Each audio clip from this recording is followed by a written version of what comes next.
Fala, fanático vascaíno, fanática vascaína, sejam todos muito bem-vindos, uma ótima semana para todos.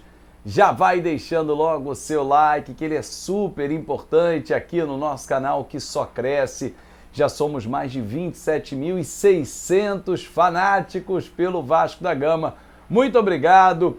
Se você é novo, seja bem-vindo e já se inscreva aqui no nosso canal. Olha, eliminados do campeonato estadual, pelo menos da fase principal, porque a Taça Rio o Vasco vai disputar e eu vou explicar para você daqui a pouquinho. Mas olhando para frente com o seguinte foco, a Série B. A Série B é o grande objetivo do Vasco. De que adianta ser campeão estadual e não subir na Série B? Pensa bem, torcedor, você ficaria entusiasmado, animado de ganhar o Campeonato Carioca e no final do ano não subir? Eu troco. Claro que para mim é uma vergonha a campanha que o Vasco fez. Tinha que estar na fase semifinal do Campeonato Estadual. Ganhar ou não poderia ser uma consequência. Agora, não avançar, na minha visão, é lamentável. Está errado. Porque o elenco do Vasco é melhor que o da Portuguesa, é melhor que o do Volta Redonda. Tinha que estar ali. A garotada sucumbiu no início da competição, o Vasco perdeu pontos importantes. Quando os experientes entraram, pontos importantes ficaram pelo caminho. Numa competição que apenas são 11 rodadas para chegar às semifinais, aí não tem jeito.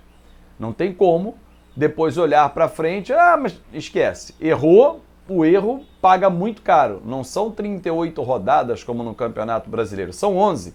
E no caso desse estadual, com 10, já estava tudo definido. A última rodada é para cumprir tabela, para ficar ali entre o quinto e o oitavo lugar e jogar a Taça Rio.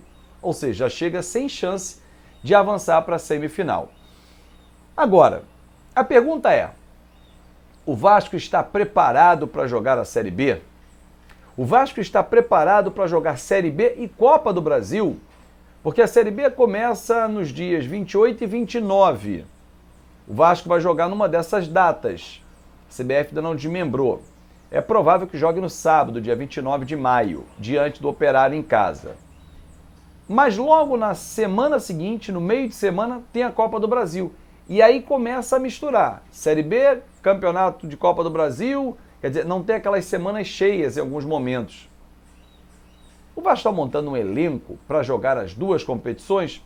Esse foi um tema que o técnico Marcelo Cabo abordou após o empate com o Boa Vista em entrevista coletiva virtual transmitida na Vasco TV e que eu mostro para você. Acho que vem se preparando bem para essas duas competições, né? Eu acho que a gente, apesar de toda a dificuldade de ter entrado na Copa do Brasil com 10 dias de trabalho, pegar dois adversários muito fortes fora de casa, o Vasco foi muito bem. O Vasco passou da primeira fase, passou da segunda fase, está na terceira fase e se preparando também para essas duas competições, que no nosso planejamento são as duas competições mais importantes do ano para o Vasco. A Copa do Brasil, pelo que ela se tornou, e a Série B, que com certeza é a competição que a gente está se planejando, está trabalhando para que a gente possa entrar muito forte. E com certeza o Vasco vai entrar muito forte nessas duas competições. Esse início de trabalho, o Vasco demonstrou, né, que está trabalhando, está evoluindo, está se planejando para ser forte nas duas competições que tem pela frente. Agora, o Boa Vista foi um teste interessante de um formato de time que o Vasco pode pegar até na Copa do Brasil e o próprio Boa Vista, porque ele está no pote 2, o Vasco é pote 1 e pode acontecer esse cruzamento, mas é um time que atuou como o Vasco vai pegar vários na Série B desse ano. Talvez a exceção do Cruzeiro, do Botafogo, quem sabe um Goiás, Ponte e mais ninguém, o resto vai vir fechadinho. A estreia contra o Operário, é time lá atrás, no azulejo com um busanfão e saindo só quando der. E o Vasco tem que ter inteligência, os jogadores têm que fazer a leitura de jogo para poder vencer essa defesa, esse ferrolho que será montado contra o Vasco da Gama. E o Marcelo Cabo considera, inclusive, que esse jogo com o Boa Vista efetivamente serve de um parâmetro quando se olha para frente, que a Série B vai ser aquele osso duro de roer. O que a gente vai encontrar muito na Série B foi um retrato hoje que foi o jogo, né? O Boa Vista fez os 2 gols logo no início, depois propôs um jogo reativo, jogou muito, com as linhas muito baixas, e a gente se ouve muito bem, né? A entrada do Léo foi muito importante. Eu acabo de ganhar mais um jogador que a gente estava trabalhando uma progressão, ele já me entregou muito nesses 45 minutos, e o Vasco vai criando as suas alternativas, né? Então, assim, eu fiquei chateado, claro, com a eliminação, mas a performance da equipe, principalmente no segundo tempo, me trouxe uma expectativa muito boa para a sequência do que a gente vai encontrar pela frente. A sua pergunta, ela foi muito apropriada, e a gente fica chateado, fica triste, mas a gente leva muita coisa positiva desse período que nós jogamos o Campeonato Carioca, né? E agora a gente tem que tirar aquilo de bom que a gente já construiu aqui, potencializar e corrigir aquilo que a gente precisa corrigir para a sequência da competição. O Rômulo é um jogador que chegou, que vai nos ajudar, como o Morato está ajudando, como o Léo Jabá entrou hoje, entrou muito bem. Nós estamos ainda construindo o Vasco. O Vanderlei estreou hoje, estreou muito bem. O Rômulo vai estrear na sequência. É um jogador muito experiente, um jogador que controla o meio-campo, né? Eu tenho essa característica hoje, só o Andrei.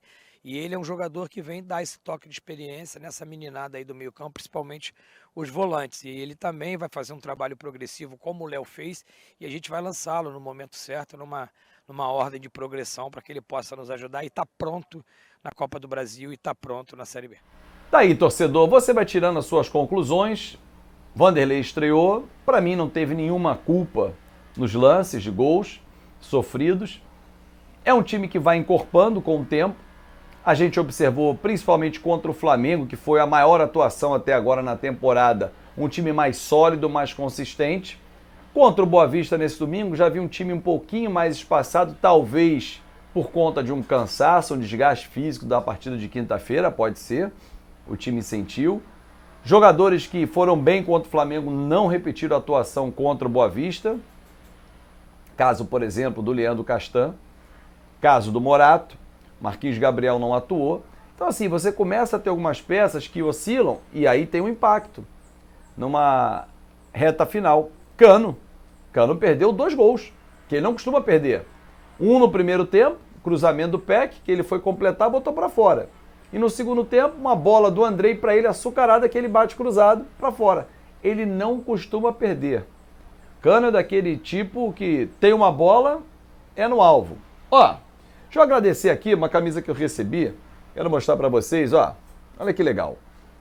Eu participei da divulgação dessa campanha muito bacana que foi feita pela torcida da Gigante da Colina de Petrópolis. Uma torcida que é apaixonada pelo Vasco. E olha, vou mostrar de novo aqui.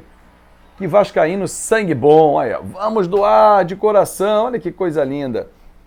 E eu tenho o privilégio de sempre que consultado, sempre pedido, divulgar. E o fiz, entendeu? O fiz e com o maior prazer. E aí, recebi a camisa com o número de Mauro Galvão, número 4, aí sim. Muito obrigado. Ó, e parabéns pela iniciativa da nossa turma lá de Petrópolis, na região serrana do Rio de Janeiro. Galera, gostou desse vídeo? Então, já larga o like, deixa aí o seu comentário, compartilha para geral e, claro, participe muito do nosso canal, porque lugar de fanático vascaíno é aqui e eu conto muito com a sua participação. Vamos chegar a 30 mil no fim desse mês com muitas novidades, camisas para presentear vocês, enfim, porque lugar de vascaíno fanático é aqui. Até a próxima!